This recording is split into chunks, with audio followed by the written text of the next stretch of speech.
Қайырлы күн баршаңызға. Бүгін жемісті коктейль дайындаймыз.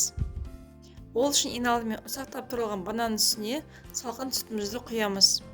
Bir ас қасық балды салып, блендердің көмегімен жақсылап тұрып езіп аламыз. Езіп болғаннан кейін алдын ала ситодан өткізілген малинаның пюресін құямыз. Тағы да жақсылап шайқаймыз. Шайқап болғаннан кейін қалған сүтімізді құямыз.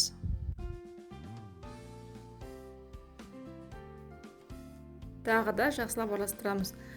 Бұл коктейль өте дәмді, ерекше, құнарлы болып келеді. Әсіресе ауыз бекке адамдарға таптырмас сусын. Достар, егер де сіздерге менің видеом ұнап жатса, лайк басуды ұмытпаңыздар. Алда сіздерді көптеген рецепттермен бөлісетін боламын. Астарыңыз дәмді болсын.